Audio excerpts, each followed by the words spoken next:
Avec une histoire de reconversion, celle de Marc, un ancien sous-officier dans la marine, un homme qui vient de réaliser son rêve d'ado, devenir ostréiculteur. Il y a 4 ans, Marc a donc sauté le pas malgré les difficultés du secteur. Reportage dans le Morbihan, Pierre-Emmanuel Bessé, Yves Cointe.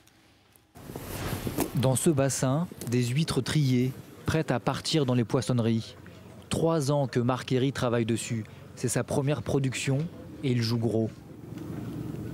Le but du jeu étant de vendre suffisamment pour pouvoir racheter l'année prochaine des huîtres que l'on pourra commercialiser dans 3 ans. Et puis surtout pour soi, pouvoir vivre un petit peu, manger, aujourd'hui c'est quand même important. Un jeu difficile, encore nouveau pour cet ostréiculteur de 40 ans. Car Marc Héry s'est reconverti. Avant de chausser bottes et cirés, il portait l'uniforme de sous-officier dans la marine. Brest, Toulon, Atlantique, Pacifique, il a navigué pendant près de 15 ans. La marine m'a apporté cette facilité, je crois, de s'adapter. Qualité nécessaire pour oser se lancer. Alors, il est évident que c'est un métier où il faut aimer l'eau. En 2008, Marc quitte l'armée pour vivre sa passion de jeunesse. Lorsqu'il était collégien, il passait du temps le week-end à aider sur ce chantier avec un ami. On allait directement sur les parcs, on allait tourner les poches.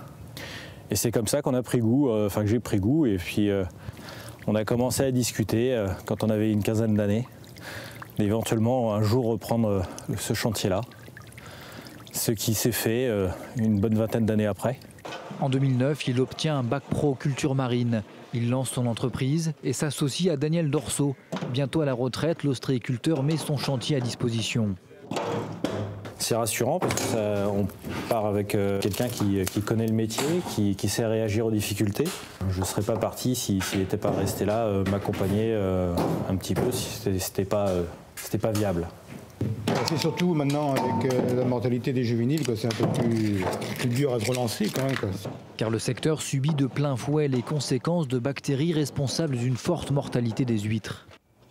Faire du volume aujourd'hui c'est très difficile, comme on ne maîtrise pas la perte que l'on peut avoir. Des collègues peuvent avoir 40%, moi cette année je suis à 90% de perte sur le naissain. L'année suivante ça sera peut-être l'inverse. Des risques qu'il est prêt à assumer sans regret par rapport à son ancien métier. Pas le temps d'ailleurs, la période est cruciale. Avec les fêtes de fin d'année, 70% de son chiffre d'affaires se joue dans les semaines à venir.